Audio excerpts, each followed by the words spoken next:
Red light. Welcome to BS session 160. I think we can all agree that the closest athlon I will ever finish in my life is not going to be a marathon or a triathlon, but I think I have a shot with biathlon. Oop, I gotta hit the intro video. You do.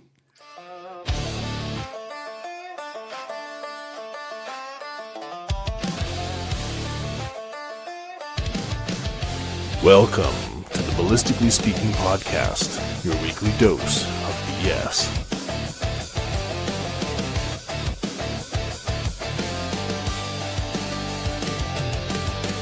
I have a shotgun and rifle that I use for, and 22 gauge that I use for ptarmigan, moose, and black bear. Can you, shut up? All right. So close there, Rick. Yeah, I got distracted very easily. It happens. So I think I guess tonight. We do. That's why. I think we should do a little pre-introduction. I think last weekend, Mike and I shot a rimfire PRS match in Medicine Hat to kind of fill in a little bit of backstory. I think it's a little bit prophetic for this show. Medicine Hat on Wednesday was plus 10.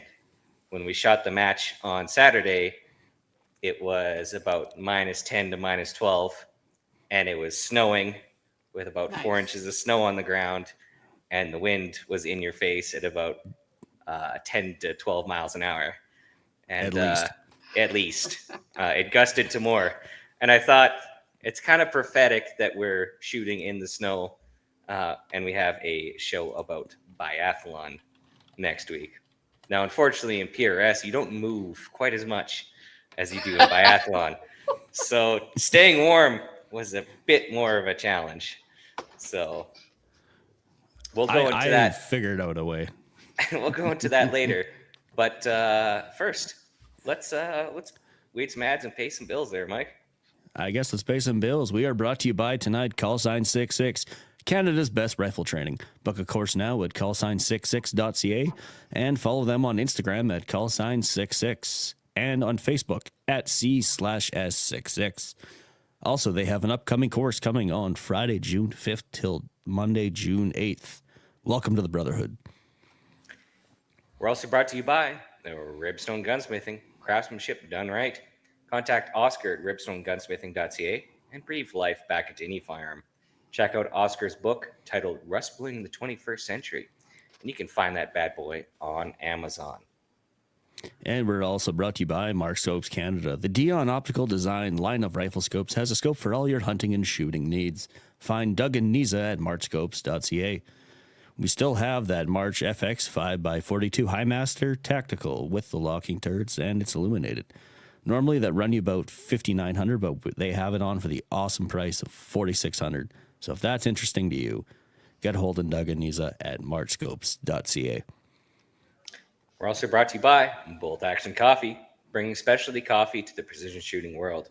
Boasting coffee cupping scores of 88.5 on a 100 scale. Bolt Action Coffee is unmistakably a premium coffee. Order coffee and merchandise at boltactioncoffee.com. And we're also brought to you by Odell Engineering. Pick up a Canuck shotgun, Bergara rifle, and Apex ammunition from your local distributor and tell them Phil sent you. Look them up on Instagram, Facebook, and on their website at odellengineeringlimited.com. Just released is the TACOP Elite in both red and blue flavors, featuring a 3-inch chamber, aluminum M-Lock rail forend, match saver, and 5 chokes with a 5-round capacity, making a great addition to any safe. And we're also brought to you by Sterling Arms International, home of the R18 Mark III and the R9 Mark I. They may be down, but they're not out. Stay tuned for something new coming down the pipe, the RL9. And last but not least, we have our friends over at Apex Optics. Championship-winning glass built for shooters by shooters. Coming soon to a match near you is the newly released Apex Synergy LRF binos with the 12 to 50 ELD glass, apply to ballistics on board, and a whole podcast of features, which we had Vanya on recently. Go check them out at apexoptics.co/synergy to get your name on the priority list for the pre-sale. And the Vapor 1-4 Prism Optic is now in stock. So if you were looking for one, now is the time to buy. Awesome. There we go. Built it. Today, we have Ntala Quintilio, if I got that right again. Perfect. She is the executive director of Biathlon Alberta, and she's got quite the resume to her name. Ntala, can you kind of go through who you are, what you do, what you've done, and all that good stuff? Oh, we'll be here all night. So, and there's a little bit of a shelf life to some of that. But anyway, I work for Biathlon Alberta, which is the provincial sport organization for biathlon in the province. And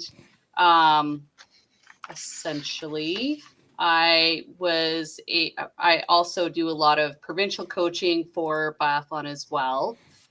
And originally, I got into the sport because I was an athlete, of course, when in my younger years, and competed for the U.S. and then saw this cute Canadian guy, and so that's how I ended up in Alberta a number of years ago. He was also on the Canadian biathlon team, and we both competed at the '98 Olympics in Nagano, which was a number of decades ago. Don't say that part out loud. Yeah, don't ask about the results. They weren't stellar, but yeah, we always joke with our neighbors that it was a middle of the pack sort of thing. But anyway, yeah, so that's a small nutshell. Awesome.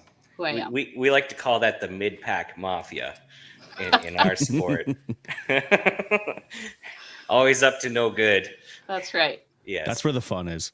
There's no pressure. You're having fun. Mm-hmm. Oh yeah. Wow. For sure. For sure. So how did you get into the sport of biathlon?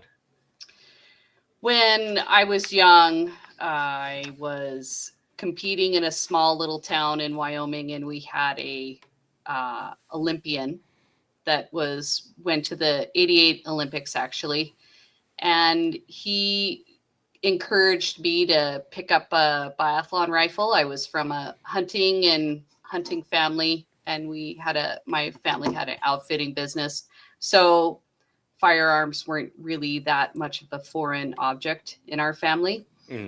And I started biathlon pretty young. I think the rifle was almost larger than I was at that time. But of course, you get into it, and then we originally had, back then there were very few women in the sport, but women were coming onto the international stage in 1992. And I saw it as a bit of an opportunity at that point in time. So that's how I got into the international stage of competition. Had you done any cross-country skiing at that point? Oh yeah, I probably did my first cross-country ski race when I was 7.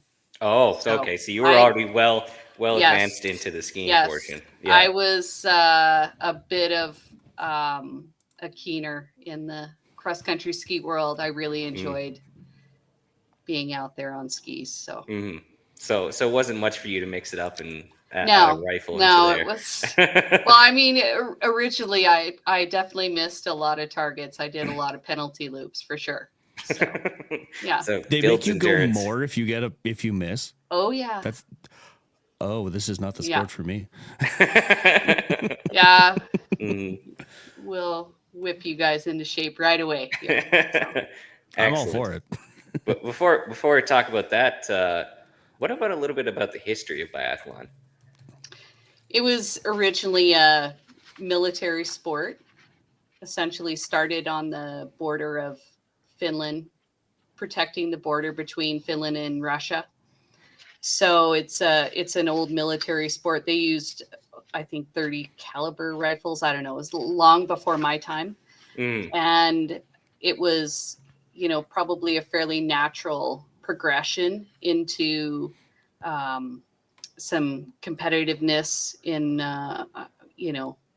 back, I think the first Olympic sport was 1960. And then in mid 70s, 1976, they transitioned to a 22 rifle, which was probably more conducive to a better format for accessibility, considering you only needed a 50-meter range instead of, I don't remember the range lengths. I think there was a number of different range lengths originally there with those high caliber rifles. Yeah, interesting. Especially when you're competing in Europe, there's not really much room for backdrop. Right?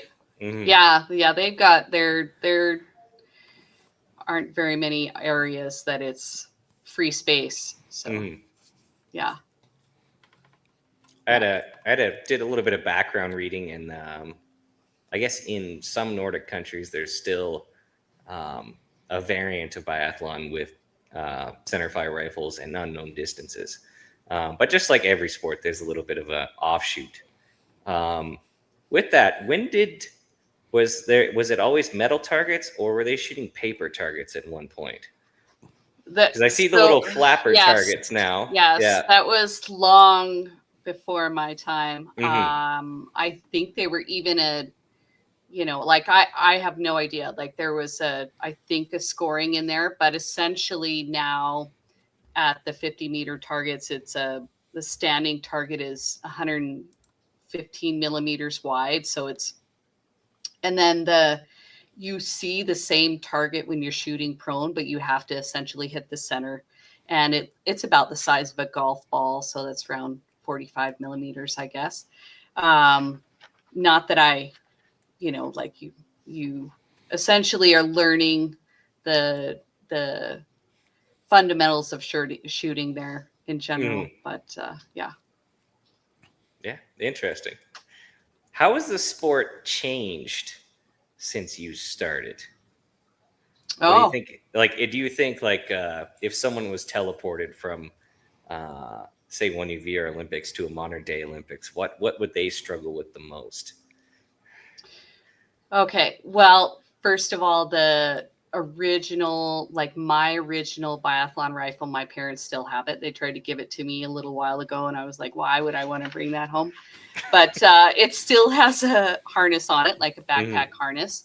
But and all of the clips only hold 5 bullets, but they fit in a little pouch in the front of your, that you wore, like a little, I don't know. Like a fanny pack almost? Like a fanny pack, but it just had little slots, like you had your little Velcro. It's a mag pouch. Right? Yeah. Little mag pouch, yeah. Yeah. And I think the rifle also, like all biathlon, still has a hand stop.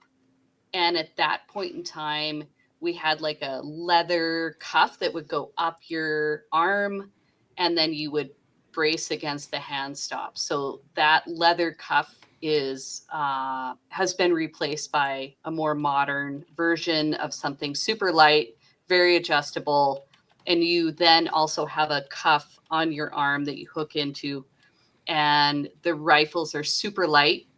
The rule is you cannot be less than 3.5 kilograms, so around 7.5 pounds. And the triggers have always, I think, been around the same, which it has to be at no less than 500 grams. So those have always been the same. The actions themselves have changed completely from a bolt action in 1984. Peter Fortner developed the Fortner action, they call it now, and it essentially pulls back with your index finger and pushes with your thumb. I actually have a photo I'll bring up. Yes.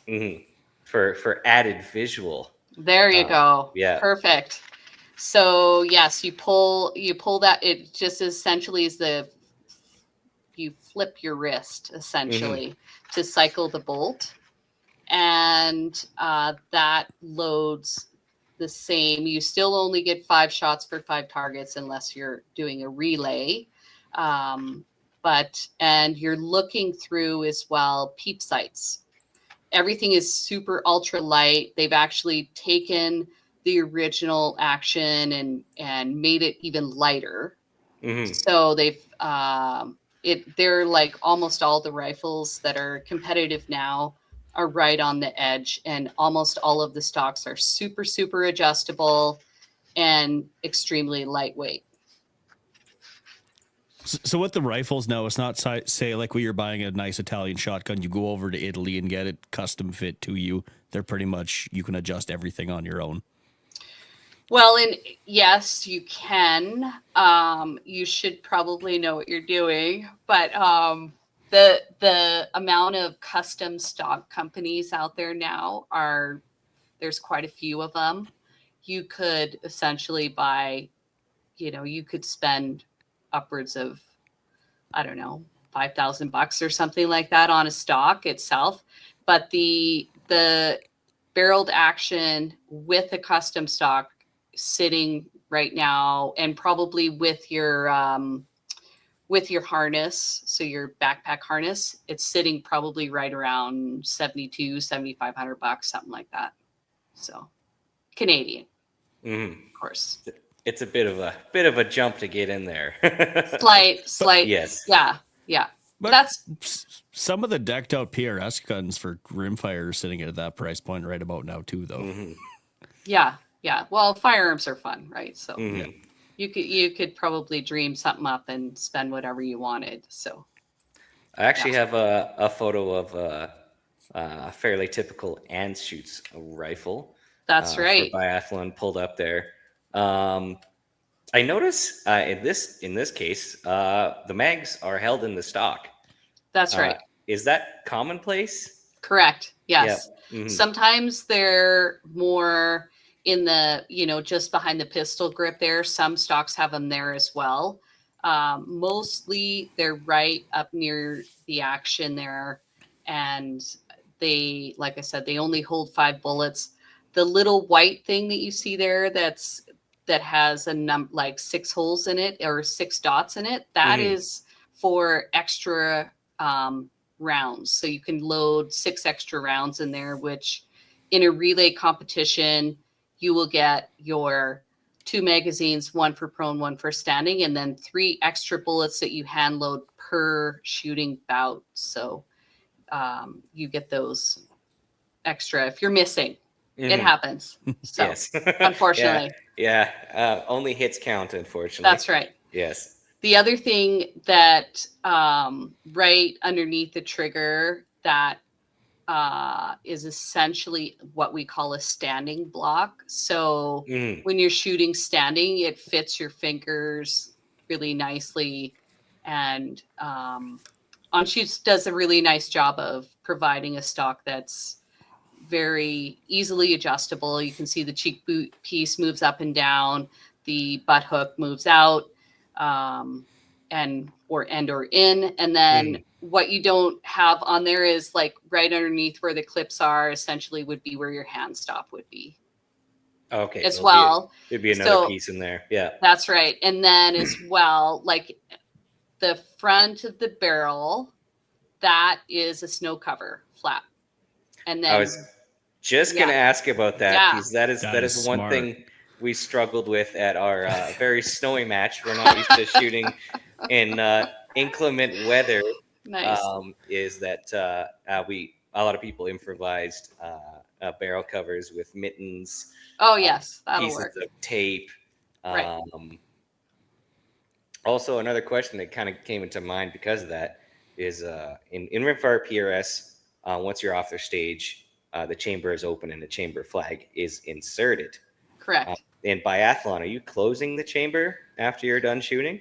So the only time your bolt, if you're carrying your rifle, your bolt is closed all the time. Okay. And a number of but the reason for that is you may fall.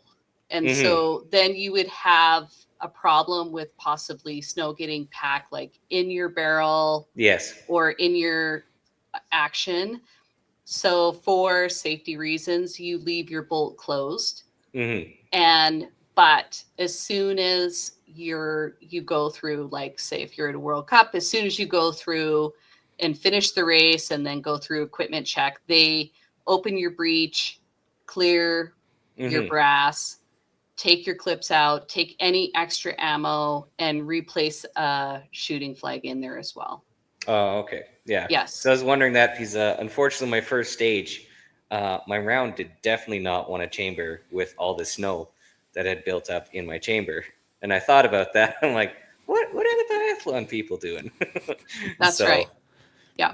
At that point, I got later into the routine before I started my stage of giving a few good hearty blows into the chamber to clear the snow out. Yeah. My solution was much more elegant. I found a beer koozie in the backseat of my truck, and then I shoved it in the magwell so the snow would stop going into it. That'll work too.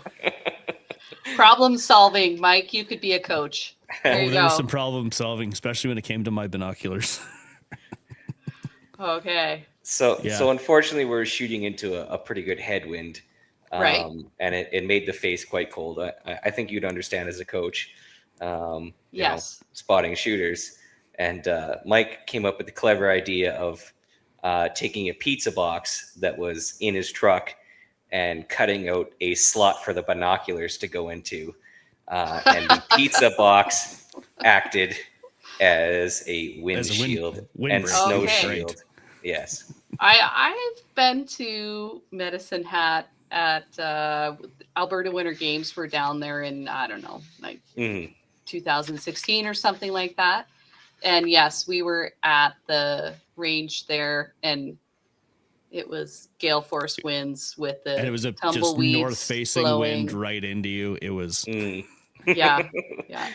It's something else. So I had what does a headwind do to your bullet then? What did it do? the interesting thing is I was shooting Lapua Center X, and because there was so much snow and that black bullet, I could actually watch it fly through the air and hit the target. But you would see some really interesting curves Okay. shooting at distance. I saw it a couple at 100 and 200. You couldn't see, there was too much snow in the way. But Okay. I've been a fan of the Lapua for a while. You're not a fan. Oh no, I'm a huge fan of Lapua. Oh yeah, it's the bomb for sure. That's another kind of question on Segue. equipment is How important is the ammunition selection for each rifle? yes. Okay, so as coaches, our biggest goal is to remove all of the mechanical factors that we can control. So your equipment, everything needs to be like in order, and we shoot decent ammunition. Like nothing, if it comes in a jar where they're not individually separated, we do not shoot it. Yeah. As well, each bullet needs to be, it can't be more than 255 grains or something like that. So if you're at an international competition, they'll come around and gather and weigh your ammo just to make sure it's within the specs, but nothing high velocity, all really well managed.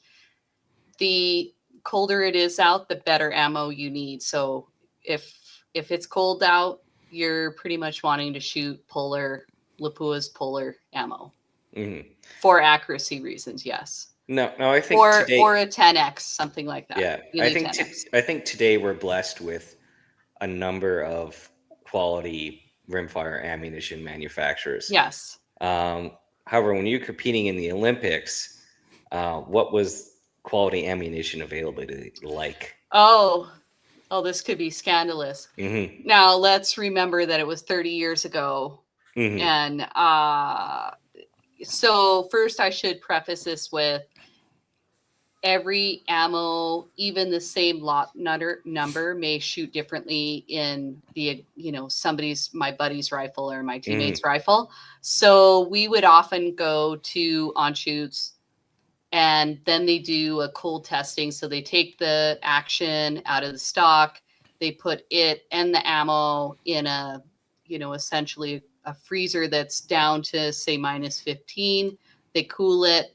Then they put it in a specific, I don't even know what they're called. It's like a block action. And so that it's similar to a action a vise. Yeah, it's like And so then we're shooting for group size. So you will test a number of different ammunitions to see how small your group can be. And then essentially as an athlete, I would want all of that lot number to shoot in my action. Now, if I go and change my barrel because I've shot it out, I will have, like, you essentially have to retest your barrel, right? So at that time, I shot Federal ammunition. We were sponsored by Federal down in the States, and I shot Federal. So Interesting. yes. Now, on the world stage at that time, was it mostly Lapua, Ely, a mix of both? RWS. Oh, RWS actually was Federal, I think Ely, yes, Ely. And like, yeah, I mean, you know, you can get, like, I for sure had Federal, was being that they were a sponsor, we had really good ammunition from them at that time. So I really can't even speak to what everybody else was shooting. I know that, you know, there were a number of different really accurate ammunition groups out there, but that's what we shot mostly. Excellent. What happens if you have like a mechanical rifle failure, like say with the sights or the action during a match? What is kind of the protocol for that? So we have a spare rifle. So it really depends upon what it is. So I was in a World Cup once in 97, and my, you know, like, I totally tell this to all my athletes now, like, make sure you tweak every single bolt, right? So I was in a World Cup, and my harness, that, like, my carrying harness that's like a backpack, came out of the slider on the rifle stock. And essentially it was like pure laziness of me. I should have actually had it turned around so it would only go to the end. So I came into the range like James Bond, carrying it like under my arm, and had to change rifles and use the spare. And essentially, like, you'll zero the spare, or you zero every competition, you'll zero before you shoot. Is a 45-minute period where you can adjust for windage at that time. And, you know, the spare isn't set for you. So it's just a generic setting so that everybody on the team can use it. And so that would be, if you have a large mechanical problem, that's what you would use for sure. Or often people would fall backwards and then you land on your stock. So you're going to bust it probably right where it's most tender, right at the pistol grip. So that could also happen. And, you know, it just really depends upon if this, you know, the course is icy or whatever, or crazy downhills, something like that. Let me think, what else? You could have a firing pin break for sure, which is not an easy, quick fix, or mid-race, you're not going to do that, right? No. So you're just going to grab the spare. So. And obviously that's still on the clock. So absolutely running to the sidelines and grabbing it, and maybe you're making adjustments, maybe you're not. So that's right. Yes. So, okay, massive time penalty, but not quite the end of the world, other than obviously the mental terror of well, and that's the just big happened. Part of it, right? Like, biathlon is about emotional regulation at any given moment, because you're getting immediate feedback of whether or not you actually hit the target. And so then the inner Derek or Mike starts to talk to you and really like tell you what they think of you at that moment. So it becomes the moment whether or not you can quiet those voices and reconcentrate on what you're doing. Yeah, definitely. I had a firing pin break before a match. Okay. It did not start well. Luckily, I was able to borrow Mike's rifle for the match. But At least you went to 0, and I at the point I was like, I don't need to 0. It was 0 when I showed up. It should still be 0. yes. So Derek zeroed for Mike.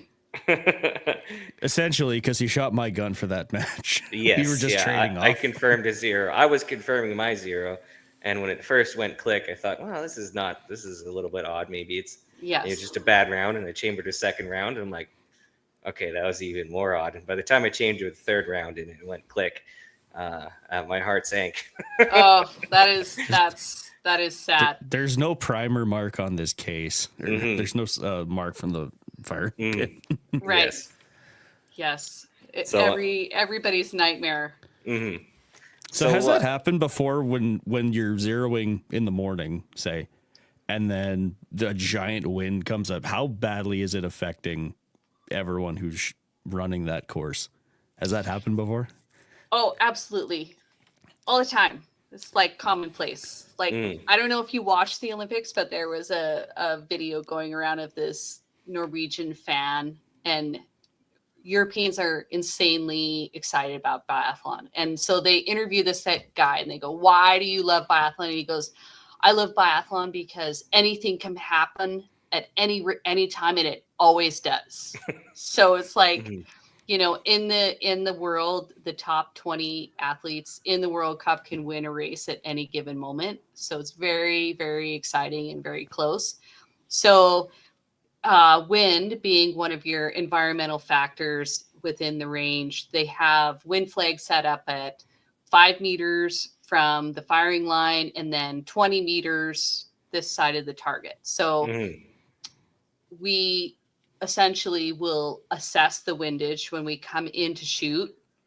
And if there is a wind gust while you're shooting, it really just depends upon what kind of wind gust it is, whether or not it's going to blow your shot out of the target. But remember, it's a timed event. So some of the fastest shooters in the world, they'll put their poles down on the mat and they'll lay down. And so the time will start when they lay their poles down. And so some of the fastest shooters will start shooting at 11 seconds and be done at, say, 19 or 20, right? Oh, wow. So that's really, really fast. And it's one of those things that if you have a wind gust that comes in between, you either have to figure out whether or not you're going to wait out the wind or whether you're going to chance it and see, you know, if you can out ski the wind on your 150 meter penalty loop. So, So let's get into the course a little. What does a course look like? Is it a straight line? Is it curved? Is it a loop? What are we talking? It's okay. So you have your central range. That's what you can always count on. All right. There are a number of different races. So depending upon the race will depend upon your start. So you have a number of individual starts. So you've got your sprint race. So if you guys were racing, your sprint race is 10K.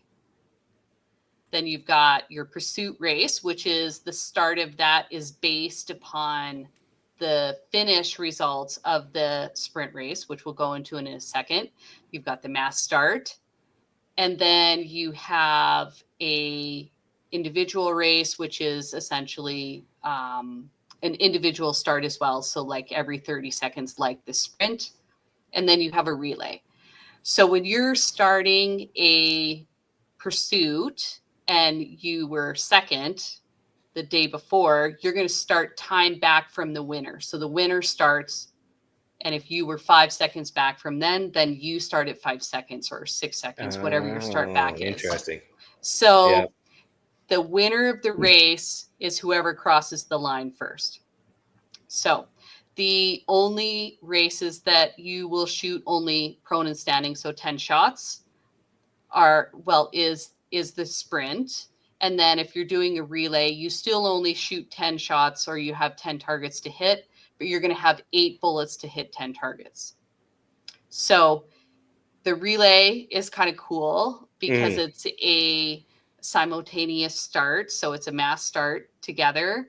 And then you would come into the range, you shoot your 5 bullets. Let's say you miss 2 targets, then you have to like take your bullet, hand load it into the action, close your bolt, which takes an extra like 8 to 12 seconds. And your breaking position too. That's right. And Yeah. your breaking position. So it takes a little bit more time. But then again, your penalty loop is 150 meters. So let's pretend you're doing a sprint. You start the race, every 30 seconds athletes start, and their times are then normalized to when they cross the line. So you come in, you shoot 5 shots prone, and if you hit everything, you can go back out on course and you'll do a loop. If you're doing a 10K, it's essentially you're doing a 3.3 kilometer loop, the exact same loop 3 times. So come in, shoot prone, go back out on course, come into the range again, shoot standing, then go back out on course and finish the race. So as soon as you cross the line, you're wearing a chip on your body that goes over a line that tells the clock to start or stop or whichever, right? So that race, essentially, you won't know who won the race until the results are compiled at the end. The pursuit, like I said, starts from the finish of the sprint.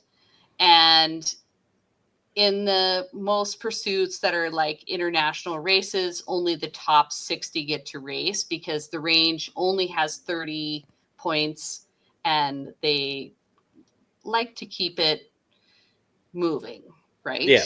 So too many competitors get a little bit chaotic. Right. Yeah. That's right. So as well, in that particular race, you're going to shoot prone, standing. So you get to shoot 20 shots, and a lot of times everybody's coming into the range very close to each other, and it's exciting to see who's doing what, whether the wind is causing them to make an adjustment or whether they're missing and then have to go do a penalty loop or 2, and then they'll come back out on course. And so it's really interesting to see who gets to be the leader. And then the last shootings, of course, are standing. So the harder position being standing with a physical load on. And then you have your last finish loop. The mass start as well, you're going to shoot prone, standing. It's a head-to-head competition. You start exactly the same time. You all come into the range at the exact same time. You do what's called fill the range. So the range, if it has 30 points, you're filling, everybody's like, has the first guy in, he skis all the way down to 1, and then they fill all the way up to 30. And as well, same thing. If you miss, you do the penalty loop and then go back out on course. And those are, I don't know, 15K or something like that.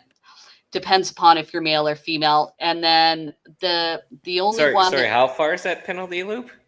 150 meters. Oh, 150 meters. Okay. Yes. 15 kilometers, like just leave me out there to die. Yeah, you guys are a little intimidated by this. Well, even if the sprint is 10 kilometers, it's like whatever. You're starting to think about how far away your buddy is in the driving, right? So anyway, the shooters race is an individual race. So it as well as a individual start. So every 30 seconds, except this race is your longest distance race you'll race. It's say 20 kilometers for men, 15 for women. And if you miss a target, you will get a 1-minute penalty added to your time. So you cannot make that up in ski time overall. So it is highly detrimental if you're not hitting your targets at that time. So you'll see shooters kind of slow down in that format to make better shots. Absolutely. Actually, you will see most athletes be a little bit more disciplined and take less risks overall shooting. For sure. Because that's got to be quite hard to go from you're trying to ski that hard and then slow yourself down and get your body aligned mentally and physically to hold for that amount of time to make a good shot. How do you train for that breathing exercise or whatever magic that it is? Magic. I prefer magic. Well, it's magic. I know. First of all, we say biathletes are made in the summer.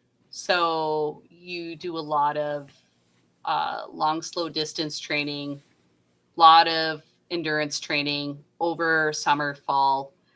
And that fitness is critical to build overall, to be able to do your long distance skiing. Mm-hmm. Initially we'll start the year May, June, just doing accuracy shooting.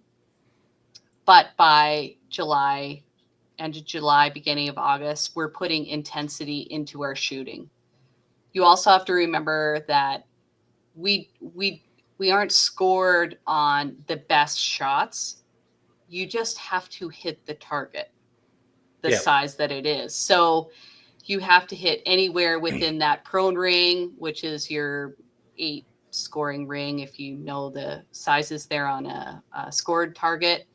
And then the standing ring is a 3 or something like that, right? So you have to just hit the target, and that is, you could be anywhere on the target. And you'll see if there's windage that comes up or something like that, how it's moving the bullet, or just simply having that heart rate is going to be the hard part. You're not actually slowing down like you are a little bit. You maybe, if you're racing, you're coming in and you're slowing down from going flat out, but you're not actively out for a tourist walk or anything like that. Mm-hmm.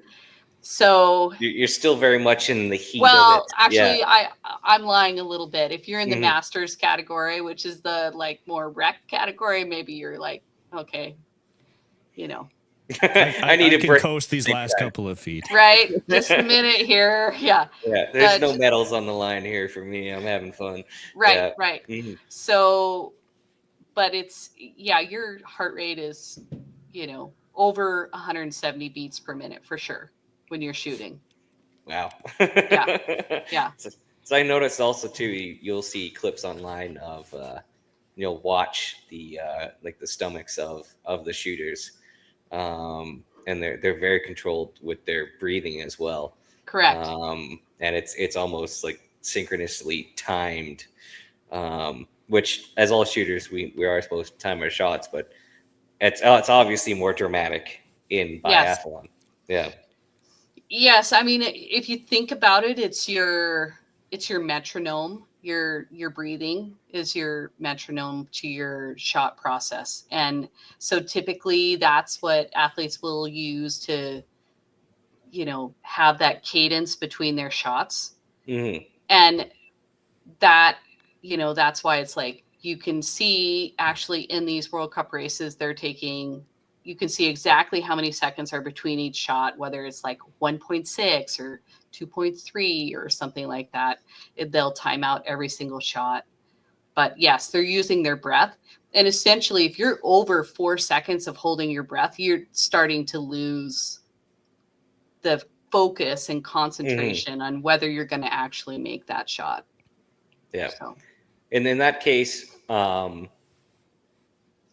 obviously at that rate, are you shooting more at the bottom of the exhale, or is there any holding, or kind of what's the strategy for a good shot? So when I teach shooting fundamentals of biathlon across the board, there's 4 things that I think about and I teach my athletes. And one is that you're going to get in a good position. The next thing is you're going to check your side alignment. The next thing is trigger squeeze. And then the next thing is follow through. So, of course, the last 3, you repeat because your triggers or your position's already built.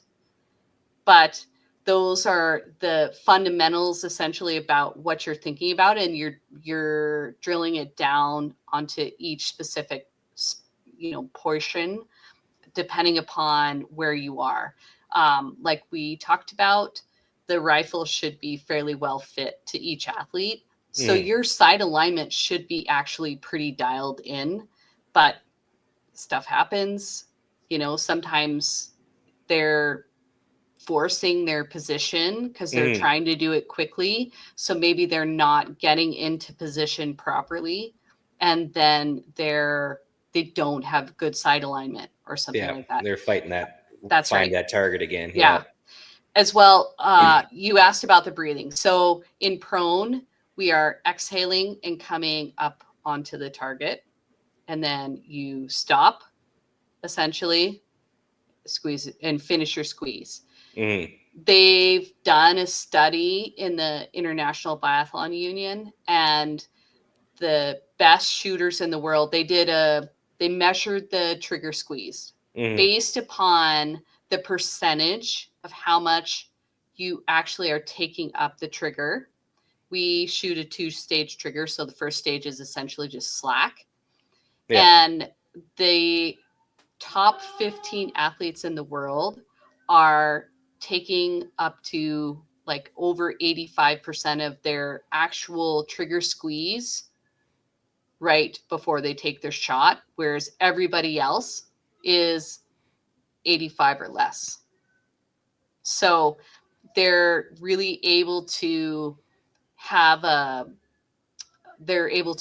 predict when they know they're going to hit the target. What we're trying to teach our young athletes is, when you're breathing out, make sure you come up, make sure you actually see it stop on target. That natural pause. That's right. Yeah. Actively think about changing your concentration to your squeeze while you still see your trigger or your sight picture, and pay attention to your sight picture and your barrel movement. That barrel recoil is going to tell you where your shot is gone. So it could be critical. Yeah. I say that's one thing we don't have to focus on as much per se, because we're not trying to run. We have to run 2 yards and then we're trying to get into it. Okay. As opposed to doing all of the racing ahead of time. Yeah, but you still have a bit of adrenaline. Oh yeah, definitely. Yeah, the competition of 10 other people watching 10 feet behind you. Right. There's a little bit of stress factor there. So and in standing, we actually approach the target differently. We approach it from the top or from the side. Quite a few of our shooters will you'll either shoot the targets right to left or left to right. And if you're, say, going... Okay, so hold on a second. You just have to shoot the targets. Target order doesn't matter? Well... you say left to right or right to left. What I mean is that we have 5 targets in a row. Yeah. So we will shoot them in the fastest logical order. So that's why I say you either start on echo or alpha. So if alpha's on your left, right?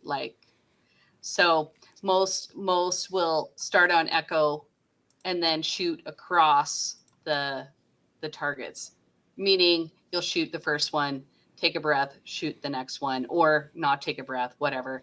Depends upon how decent you are. But when you're shooting standing, you're having to bolt the rifle anyway. So that's a natural moment where you could take a breath.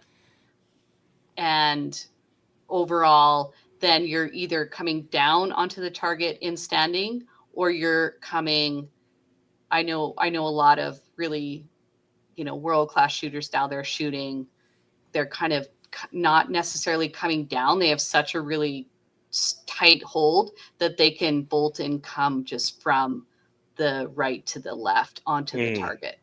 Yeah, it's not so much that they're not really manipulated by that Right. breathing where you're hopping up and down target to target. They're That's managed right. to 1, 2, 3, 4, 5. So, Yeah, that's right. mm. So But in terms of like, would a left-handed shooter shoot it differently than a right-handed shooter? absolutely, Yeah. yes, Mhm. yes, because I think they're shooting for sure left to right. Mm-hmm. Okay. Yeah. So you'll see that a little bit differentiation depending on the Correct. handedness of the shooter. Absolutely. So, okay. Excellent. So you mentioned the World Cup. So what is the kind of, is World Cup the highest level? Is Olympic the highest level? Like what's the competitive scene look like for biathlon? Okay, so the highest level is World Cup, and those essentially are athletes that will go to the Olympics as well. Our sport is governed by the International Biathlon Union. So there's a number of different development levels. Like below the World Cup, there's what's called IBU Cup. So there's still the same age as athletes that would go to a World Cup. And they're just traveling a different circuit within Europe, sometimes within North America. Below that, you have what's called your Junior IBU Cup. And then every country has a way to develop that age of athletes. So those athletes are 20 under 21. They're 20 and under. Yeah. So usually 18 to 20 in there. Yeah. Below that, then we have our, like you would look at provincial race series. And we host, like in Alberta, we host 4 to 6 races a season, starting usually the end of November. And we're going around the province wherever we have facilities. Say Canmore obviously has a world-class facility for biathlon. I'm trying to think here, when Canada Winter Games was in Red Deer in, oh boy, can't remember, 2016, 17, somewhere in there. They have a range. There's a range in Camrose, Edmonton, Hinton, Grand Prairie, my house. It's a quality range, I hope. Oh, mine only has 6 points, so, or 8 points. It doesn't have 30, or most of the other ranges have 25 to 30 shooting lanes. So, yeah, yes, each lane is 2.5 to 3 meters wide. So a range will be 50 meters wide by, 100 meters wide by 50 meters long. So now I know in Europe, electronic targets are a fad, are pretty popular in some aspects of shooting. Is that a developing thing, or is it still the steel targets that are kind of the most prevalent kind of target? Well, all of those electronic targets are reset electronically in Europe. They also, all international biathlon races have to be electronic targets. Like they have it mandated to what levels can have what type of targets.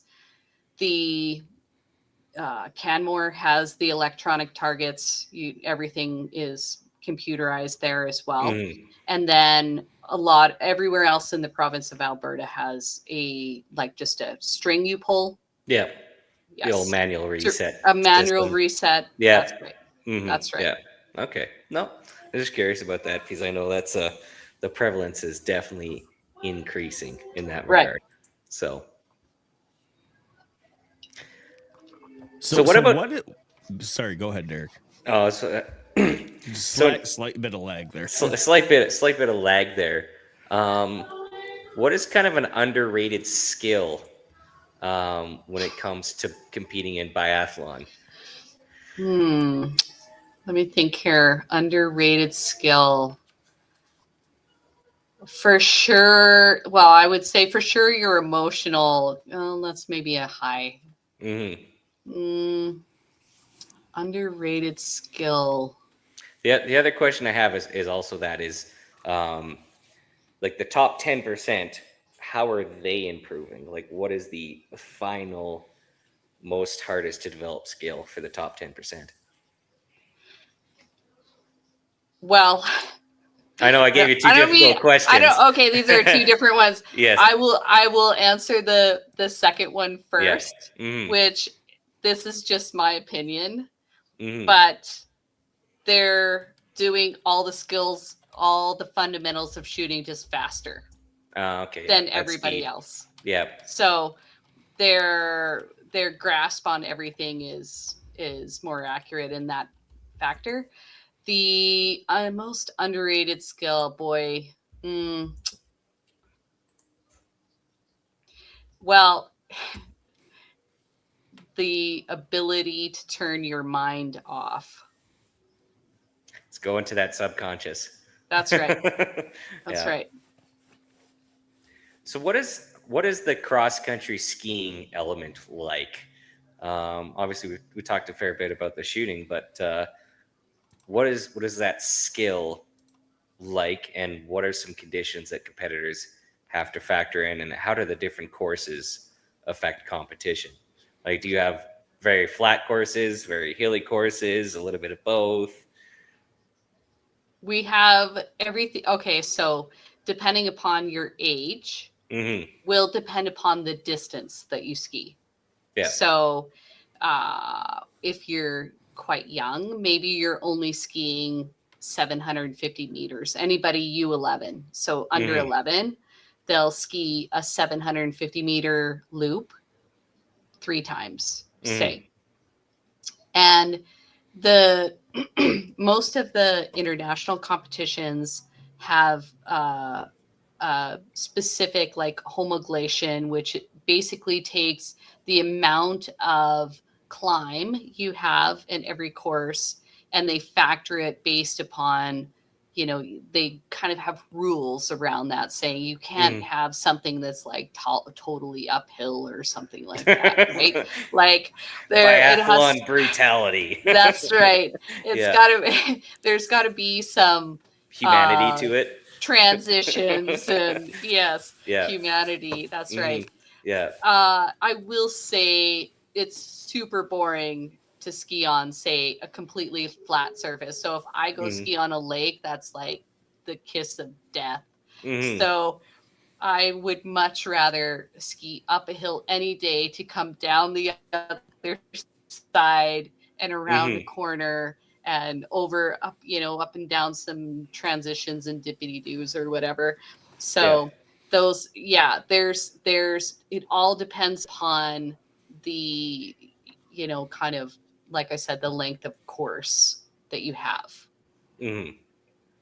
So And I don't know, I love it, but then again, I've been doing it for like over 40 years, so might have a little bit of bias there. I might, yes. I like type 2 fun, if you know what that is. So Yes. Yeah. We had that last weekend at our match. So understandable. Yeah. So in terms of like the racing element, like that's biathlon's so unique in that you have this series of competitions within a competition. You have the athlete obviously against themselves. You have the athlete against the target, and then you have the athlete against the other athletes. Like, are there aggressive drivers when it comes to biathlon? Like they're just swerving in and out of other competitors. Like, how's that much? Are is that there a like skill? the Tour de France level pileups? Do those occur at all? Sometimes those are great fun. Like, we have some great characters in biathlon, and if you haven't watched it internationally, you can watch it on Eurovision Sport TV. You just have to make a free account, and then you can go on and you can watch the races. It's commentated in English, and the commentators are pretty decent. They can tell you exactly who's winning, who's from what country. You end up getting very involved in all these different athletes and understanding the different personalities. There's a French guy who is totally awesome. Every time he misses more than 3 targets, he will turn around and look at his coach like, As if so it's their fault. it's Yeah. so awesome. Mm. It's like he's such an emotional shooter. It's the best. So we every single time he misses like that, my husband and I just start laughing because we know what's going to happen. So as you may not know, but I'll tell you, in the range, there's what's called a zone of silence. So it's maybe 10 meters, 20 meters before the range and after the range. You are not allowed to give your athlete any coaching, verbal or Yeah. like Cues. cues or Visual. sight or Yeah. like whatever. You Yeah. can't give them any coaching in the zone of silence. Hmm. So that's why it's so entertaining that he will turn around and look at his coach like, what just effing happened? Because he can't, his coach is, He's frozen. then, his coach can't tell him anything.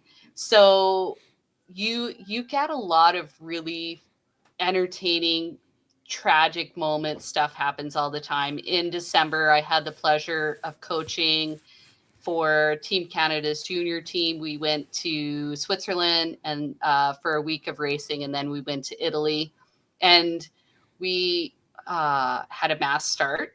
Mhm. And one of the Canadian boys from Alberta was basically sitting top 3.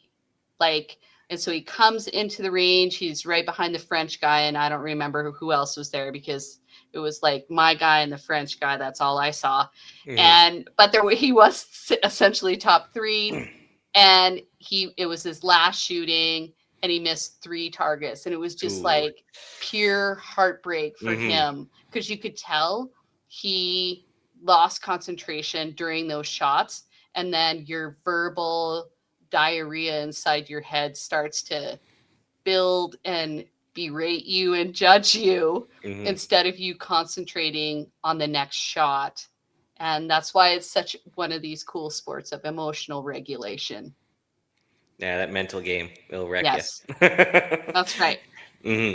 I think a lot of people saw this. This is kind of a little bit of a offside, but the Norwegian guy that was lamenting about regretting dumping his girlfriend on the podium. I wish I had that video queued That up. was the best Mhm. because Yes.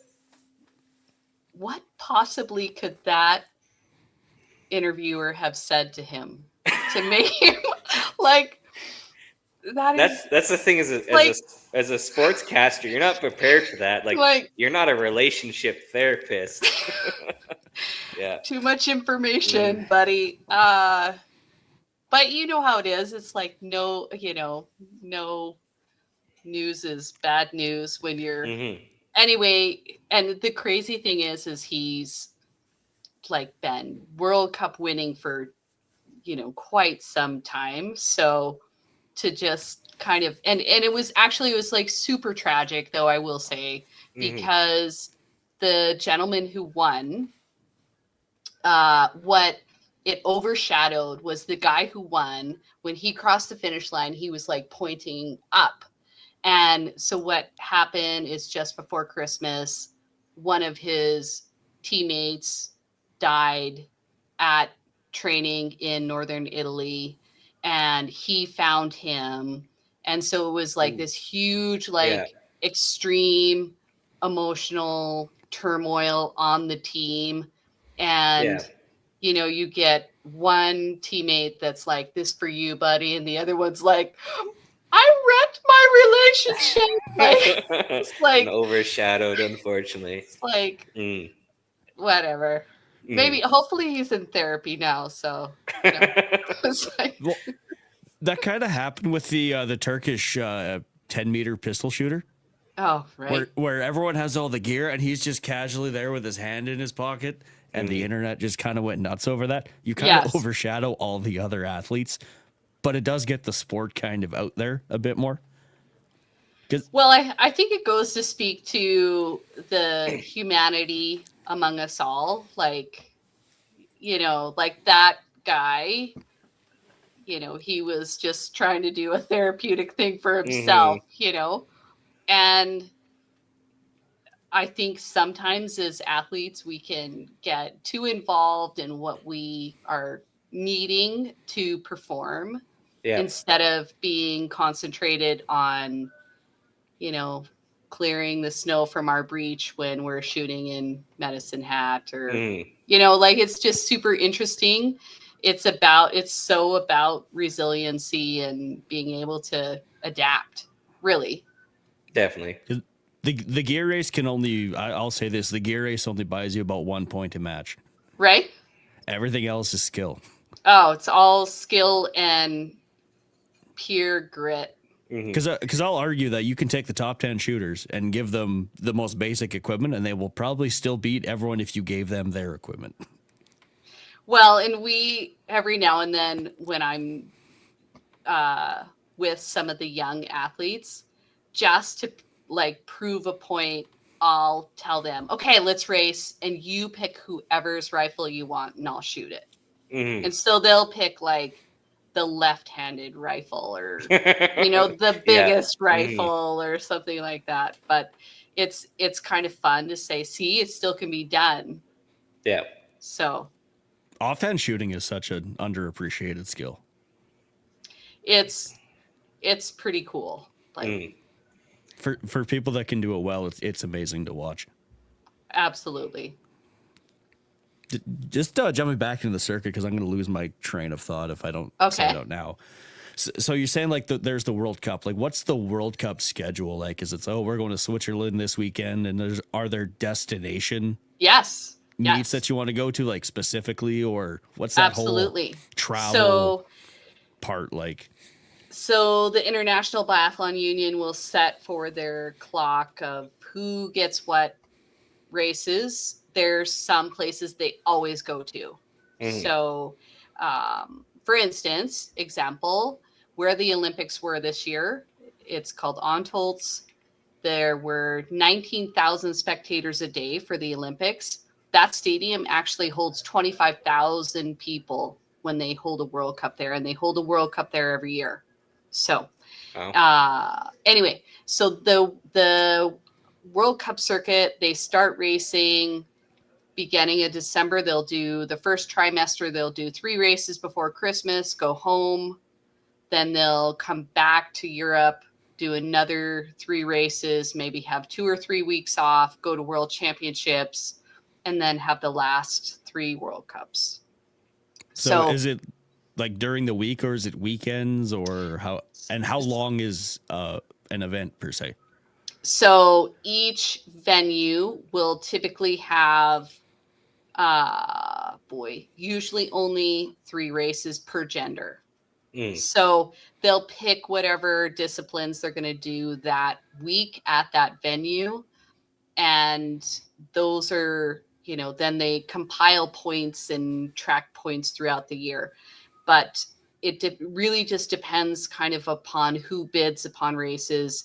We here in Canada will have another World Cup in 2029 in Canmore. So we already know that overall, but that'll be the next time the World Cup comes at that level to North America. Awesome. That would be very interesting to go watch. I have a sidebar. You're talking about the zone of silence. One thing I appreciate about our sport is there's no coaching on the clock, so the shooter cannot be obviously coached by a fellow competitor or someone acting as somewhat of a coach. However, there is nothing against shit talking them. As long as you know the competitor. And I mean, a lot of us have known each other for a while. We know each other fairly well, and we know who's acceptable of it. So I do believe that's a very fun part of our sport, is to beak the shooter a little bit within obviously Within I'd reason. say- Within reason. Right. Well, if but- you have to turn on a World Cup Mhm, and you have to turn the sound on mhm. because especially like say you're in Germany, you will hear the crowd cheer when they hit the target and Mhm, like either sort of boo or go oh mhm. when they That miss. that's a fun aspect I have Yeah. heard before. Yeah. Yeah. They're I mean biathlon is the second most watched sport behind soccer in Europe. That's It the is by far the appreciation most level. exciting sport to watch at the Olympics. No offense to hockey, but They're both pretty good. Yeah, they're both pretty good. We could use Mhm, hockey professional sponsoring us is what we could use. mhm. Like So what is the biathlon scene in Canada look like? Is there obviously Canmore is quite the facility, but what are the kind of the other hubs and what's the culture of biathlon like in Canada? well, we're cool, Mhm. first of all. I'm First of learning all, this because and we I'm liking carry it more around and more. rifles. Mhm. So we're obviously very cool. Do Canadian drive-bys. Sometimes we joke about it. Oh boy. So we have it's a really, really small knit family. Like Mhm, there's everybody knows everybody. And it really is like even internationally, it's considered a bit of a biathlon family. mhm, The locally though, we have, like I said, those number of facilities throughout the province.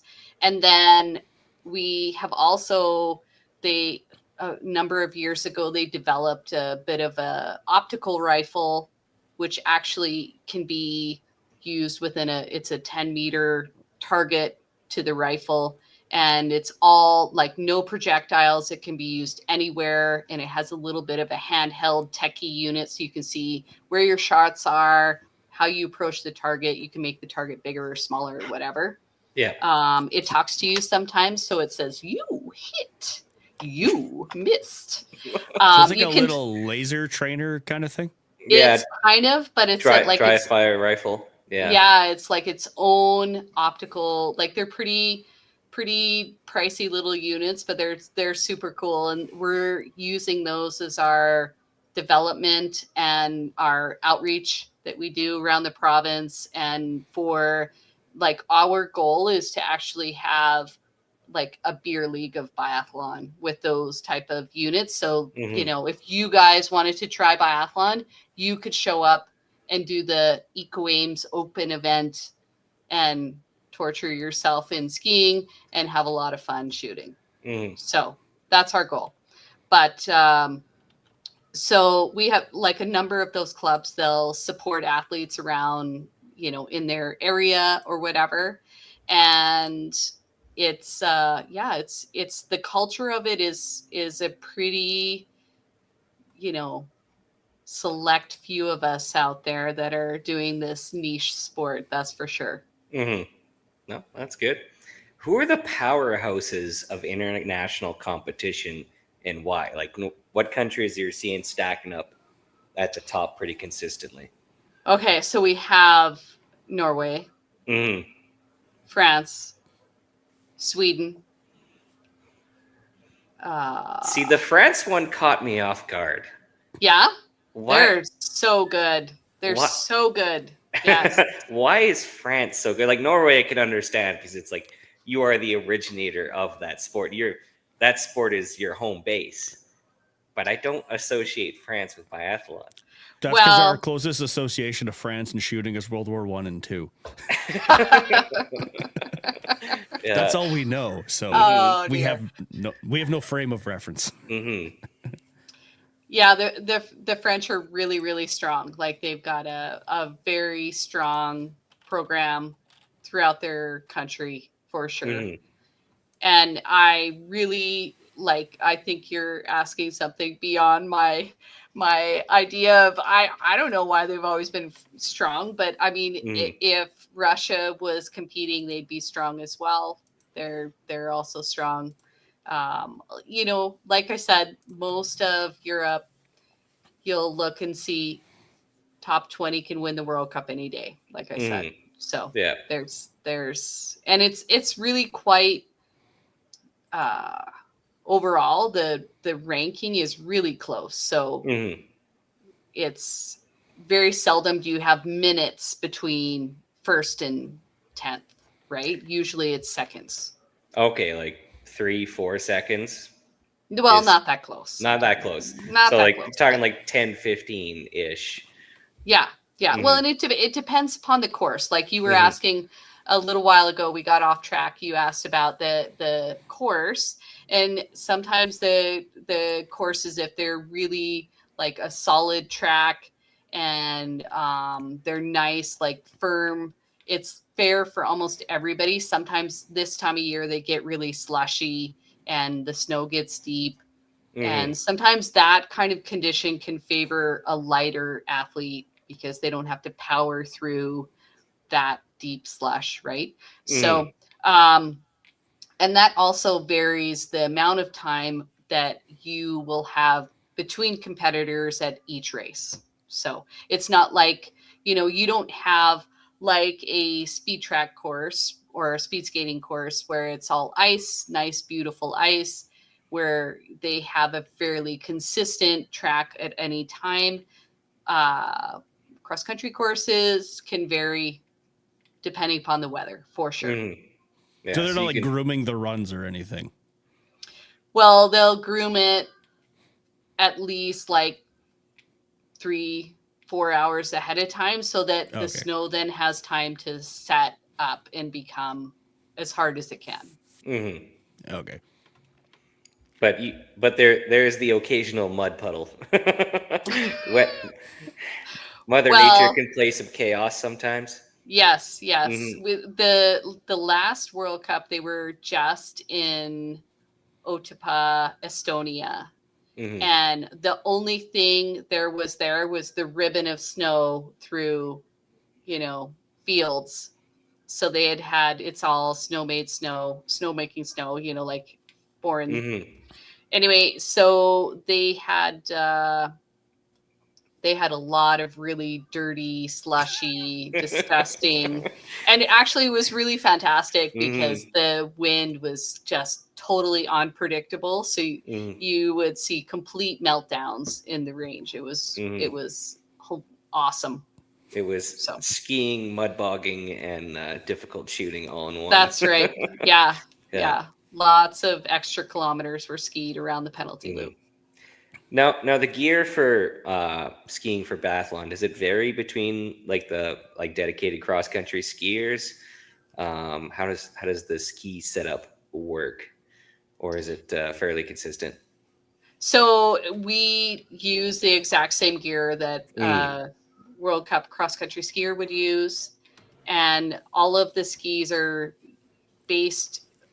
Like the flex of the ski will determine whether or not you're going to use it on a hard course that's icy and firm, or whether you're going to use it in a slushy or something like that. So that's going to determine which ski you're going to pick. Also, how wet the snow is will determine which ski structure you're going to have, the stone grinding on the ski. And then about 30% of your overall ski speed is made up of which wax are put on the skis. So that's how they'll pick that. So you'll see on the World Cup level, they have wax vans, but they're the really long Winnebagos. Yeah. They like those, and then they have slide outs. And it's just like a wax cabin, but on wheels. So waxing as you go. Yeah, but not Canada. Just by the way, that's Norway, Sweden, France. Canada just takes whatever the organizing committee gives them. So we don't have near the budget that those bigger teams have. That's for sure.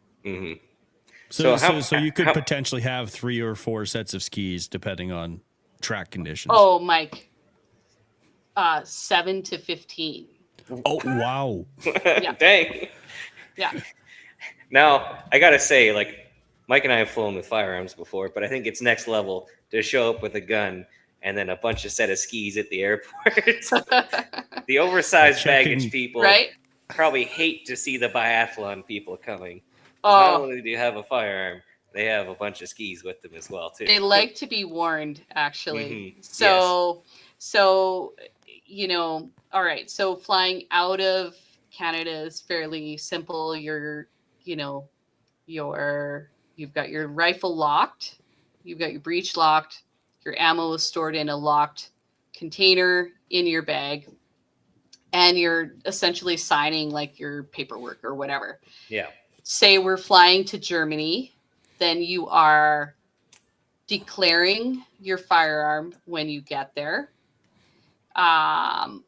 Depending upon what it is, sometimes the federation has to send like paperwork ahead of time or get an official invitation to prove that that's why you're going there with a firearm. Yeah. Depends upon which country you're going into, like I said. But Germany then will give you a specific document showing that you have imported that rifle and that you owned it before you got there. So interestingly enough, when I flew over with our team in December, we flew into Geneva, Switzerland. So we flew into Geneva, Switzerland. They were like, "Oh yeah, you got firearms, whatever." We got everything, went and did our training. We trained in France for a couple of days and then drove over to middle of Switzerland or the other side of Switzerland and competed there. And then we drove to Italy.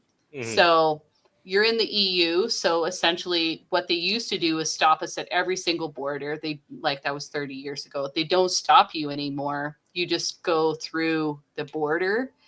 Sometimes they'll stop you. And depending upon where you are, but essentially then you have to follow specific firearm regulations with whichever country you're in. When we were flying home, we then we were going to fly out of Germany. So we were driving to Munich Mhm. and it's night. I've got 5 athletes in the van with me. One of them's a minor. Mhm. And we're stopped at the German border. And they asked me, like, are these your kids? And I was like, no, these are not my kids. And then they asked who we were. And I said, we're the Canadian biathlon team. And he kind of looked at me and I was like, Biathlon Mannschaft, and which is biathlon, national team or team. And he's like, all Canadians pull over. So then we're like deviated over to this Quonset. And then they want to see all your documentation. They didn't care if we had a rifle, but they just want to see our passports. Mhm. And what was super entertaining is my minor athlete did not have her passport with her. So she was like, it was like slight moment where we're like, oh no. But human trafficking with that's firearms. right. That's right. And a minor. Yeah. Anyway, she had a Mhm. picture of it, so we were able to get through just fine. But then when Mhm. we got to the airport, we didn't have that specific paperwork because we flew into to Geneva, and the paperwork's different there. Yeah. But we could prove that we had been to these other 2 junior IBU cups because we had a documentation letter, blah blah blah, invite. Mhm. So it was fairly seamless going out, but they had to check all of every single rifle based upon the serial number, etc. Yeah. So little bit of an adventure. I've flown Yeah. enough with firearms that Mhm. it's certainly never dull. Mhm. Yeah. It's not as bad as most people think. It's doable. Yeah. So Absolutely. Just got to read the rules. Read the rules. Have you ever encountered any ammunition restrictions at all when you're traveling? They will usually say you can bring, say, X number of rounds with you. Okay. But 'Cause I've yet to see them check. Mm. Because I think the Canadian for the PRS, when they went to Italy, they were only allowed to bring like 150 rounds each or something. Oh, okay. It was a really low number. I'm like, It's not enough. Like, I think it's like 500 because we were Okay. there, and you have to have 500 or less, which is crazy little. Like, that's not very much ammo. No, it's not a lot. Yeah. Have you ever, what are some unique training drills that you do in biathlon? Like, obviously there's simulating the race, actual race, or style of match, but as a coach, how do you kind of change it up? Like, obviously in soccer and hockey, you have drills. Right. What does that training look like in So- directing athletes? So it really depends upon what skill in, say, shooting we're trying to develop. Mhm. So let's pretend it's accuracy shooting, and I want them to pay attention to sight alignment. Maybe I will have them shoot at a target that's a different shape, Mhm. say a line, a Mhm. solid line. Yeah. And so really and not very much, maybe like, maybe 15 rounds or something like that. And the whole goal, like the result that I want to see, is that we try to have a group on the line. Mhm. So maybe I take an approach where I'm trying to get them to figure out a way to pay attention to what they have in front of them so that they're able to assess what they can use to shoot a group. So they have to use their critical thinking in order to, say, use their front aperture to line up this line so they can get it exactly, so they can get a nice group. Mhm. So that would be something that I would do. We do a ton of speed drills, so that we'll take, especially in the summer, we'll take say we're going to shoot prone and standing. We'll do where you're off of what's called the shooting mat, because we lay mats down to shoot, and then you have to start, shoot 5, put the rifle back on your back, move to the next mat, shoot 5, then go to the next mat. So like 4 in a row, Yeah. and you're going to shoot prone, prone, standing, standing, and it's under a specific time frame. So that we'll usually break that up into segments, maybe prone standing or prone prone, so that you're teaching that speed portion. A lot of the drills that we do are based upon what movements are you doing to take the rifle off your back, and how quickly can you get into position so that you can start shooting. Mhm. So you're trying to minimize movements, a lot of watching the world's best shooters so that you can see what they're doing, and then maybe taking some video of your athlete and saying, okay, this is what you're doing. What else do you think you could do? Yeah. Or, I mean, because obviously I obviously know what I want them to do, Mhm. but I want them Exactly. to think about You what want they're them doing. to know what they That's need right. to do. That's Yeah. right. A lot of if it's accuracy shooting in the spring, a lot of hand loading, staying in position for prone for 20, 25 rounds, something like that. A lot of dry fire, actually just holding on target and squeezing the trigger, Yeah. right? So those are also things we do a lot of. We use as well a few different laser items that you can put onto your rifle. And one of them will show you exactly, I don't know if you've ever heard of SCAT, Yeah. SCATT. Yeah. They like, it shows you exactly how you approach the target, where your shot goes off, and then where what happens after the shot breaks. A lot of that sort of training so that we can show the athlete what they're actually doing while their movement. you know, then because otherwise it's a lot of me talking to you and asking you questions, and you have to be willing to be vulnerable and actually like perceptive enough to communicate back to me what actually just happened.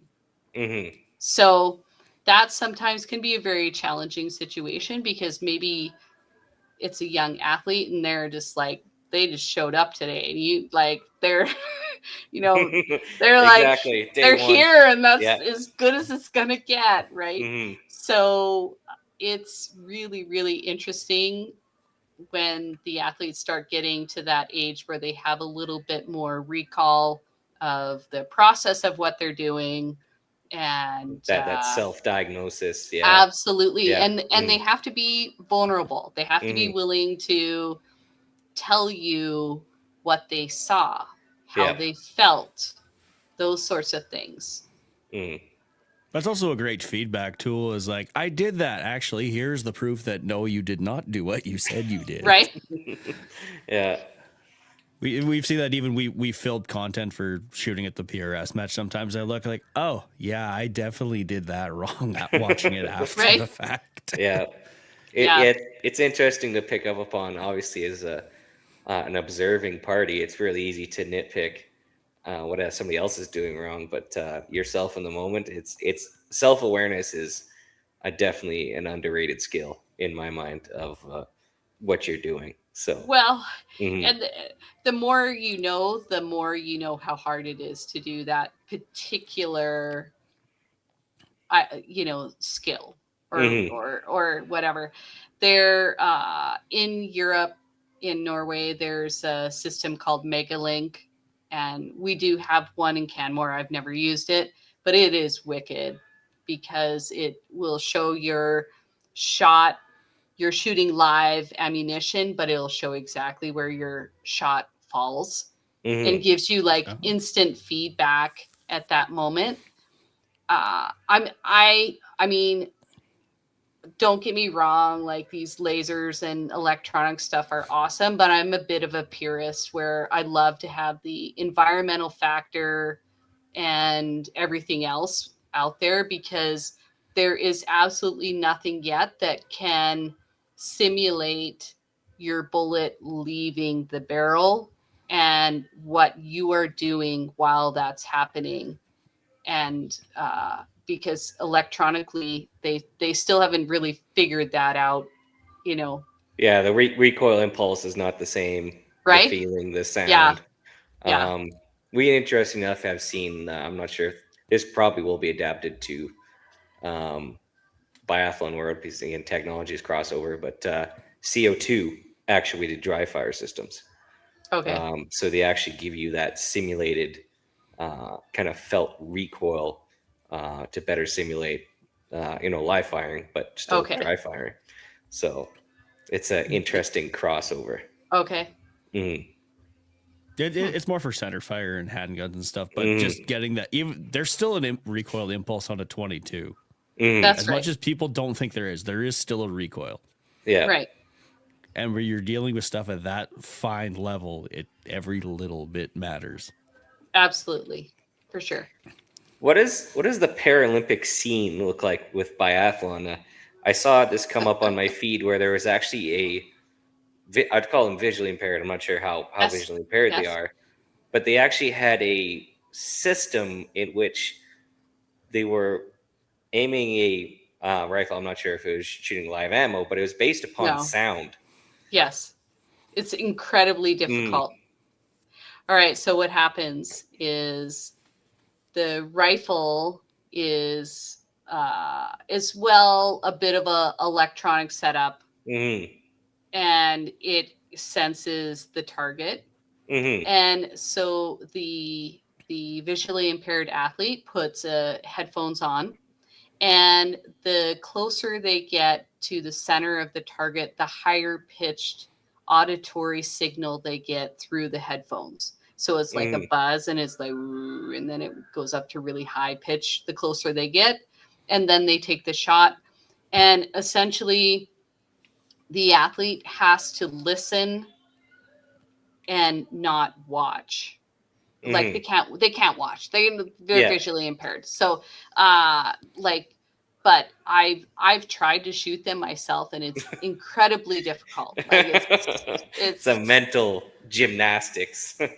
well, Yeah. and Mhm. even I was doing a coaching course through Nordique Canada, and so they had a coach that was like, "Well, I'm going to lead you now, and we're going to go, like, you're going to ski with a blindfold on." And so you have no idea how much you rely on your own sight Mhm. for balance and Yeah. all.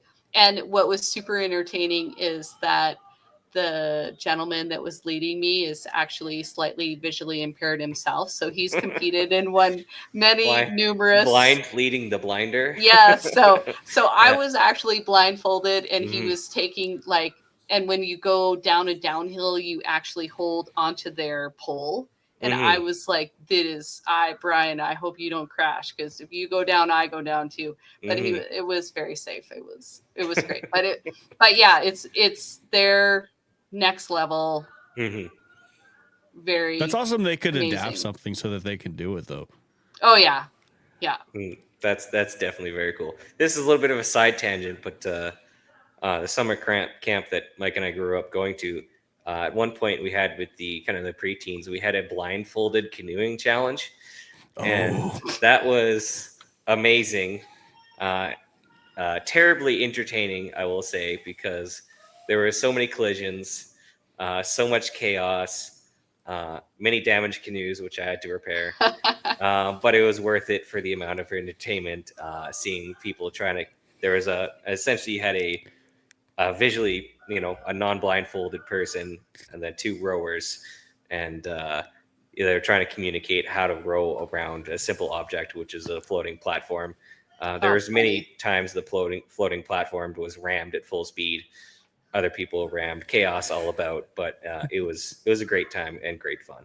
So That's good. other activities being blindfolded, again, do them with caution, but they can be a lot of fun. That's So. right. Mhm. Yes. so you mentioned the training facility in Canmore. What's the facility like per se? How did it start? Where's it at? So it's in the provincial park. So if you go to Canmore, it's up. Let's see. Let me get my directions. Probably to the west, up the hill to the west, up above town. It's at the Nordic Center, and it was the spot for the 1988 Olympics for cross country and biathlon. Mhm. A number of years ago, we started, or they had done a total overhaul of the biathlon range, built a whole new building, and upgraded the range, buried in some tunnels so that you can go around in different areas. If you're, exit from wax cabins, go underground, blah, blah, blah. Interesting. It's got a paved, like the firing line is all paved, and then part of the there's a roller ski track that you ski on, that's on the course, that's paved as well, so that you have year-round training. Mhm. And yeah, it's a pretty spectacular spot to train for sure. So you said roller ski. So it's Yeah. literally roller blades that are like 4 feet long. Well, not quite. It's essentially, you take your cross country ski boots, and there's a metal shaft, and it has like rollerblade wheels, or a ratcheted wheel if you're doing Mhm. classic skiing, but on each end, it's probably they're probably 2 feet long, maybe, Kind of like snow blade length almost. maybe. Yeah, Mhm. yeah. Are those a lot of fun? Well, I mean, sure. I don't love roller skiing anymore. Mm, Like, it turns out that you don't, crashes are a little bit more detrimental on pavement than on snow. But Yeah, that's the There's thing is road rash on right? pavement is not fun. No, no. Mhm, But I mean, when you're roller skiing, you've been skiing for a long time, so mhm. you're pretty comfortable. Awesome. Yeah, So for the facility, it's basically open off season summer months. Is there like absolutely. sessions you go to? Are they going like every week? What's the attendance like? So that particular range, if you want to shoot on it, you have to be affiliated with a club or have an RSO that is essentially like registered to be an RSO at that range. And so not just anybody can show up there, and you have to be able to then an RSO that is registered to train in Canmore essentially is able to book range time. And so you call the park or go online and you book lanes at specific times based upon whatever your training is. And they have you pay a fee. It's a provincial park, so you pay a usage fee, of course. And you have to sign your waiver, of course, your legal waiver there to shoot there. It's all the clubs that are operating out of Canmore or out of the Bull Valley corridor train there year round.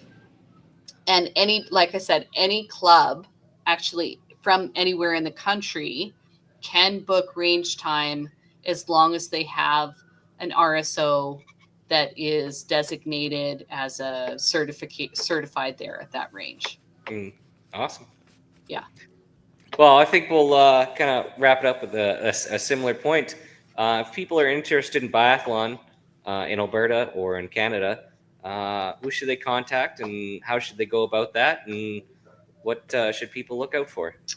So there's a few different ways you can get involved in biathlon, and you can contact your provincial sport organization. If you Google whatever provincial or territory you're in, there will be a governing body that you can get involved with.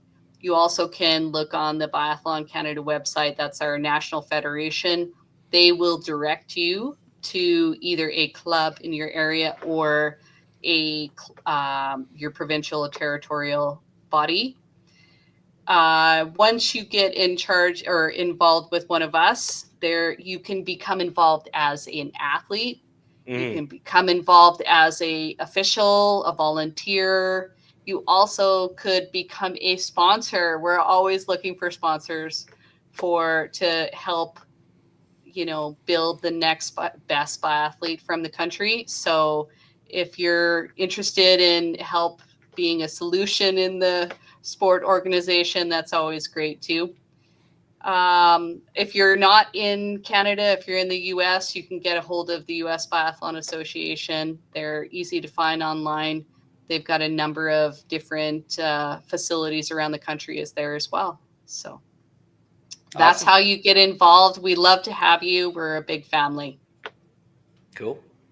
Excellent. Yeah. It's got racing, it's got shooting, it's got snow, it's got everything you Lycra, need. people in Lycra laying in Yes. snow. Is Leica Sign me up. mandatory though? Well, no. Okay, Fine. good. Deal. No, Yes. I'm going with the Lycra. We're doing this. Okay, Mike. You have to respect other people's eyes. You know that. Yes. All right. Awesome. Right on. Well, thank you for having me. It's been a pleasure. No problem. Thank you very Thank you much for again, coming. Ntala. Sorry. All good. Any other questions, Mike? Or we got her all. I pretty think much we sorted covered out? the majority of it. I've learned a ton, and I'm so glad that. Yeah, we had I'm a wonderful guest. definitely Awesome. very grateful for you to share your time, experiences. And we probably didn't even cover everything, but I think we covered a good bit, which is That was fun. important.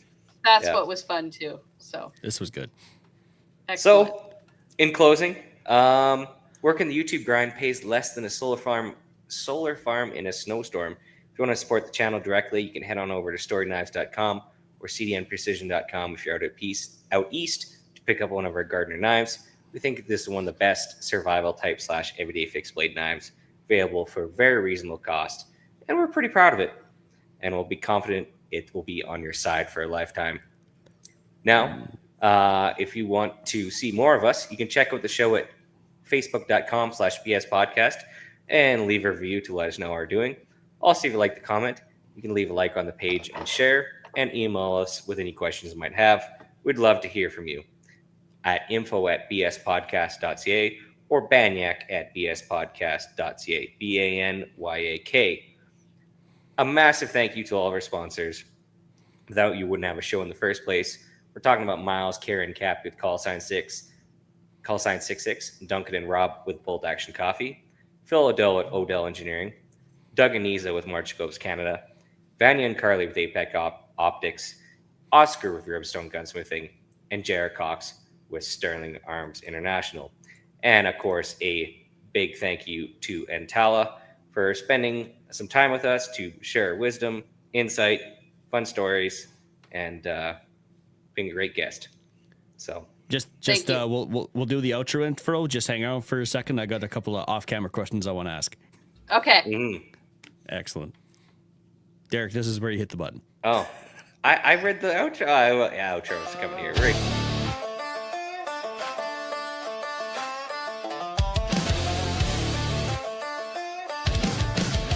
Thank you for listening to the Ballistically Speaking podcast. And remember, live, laugh, and reload.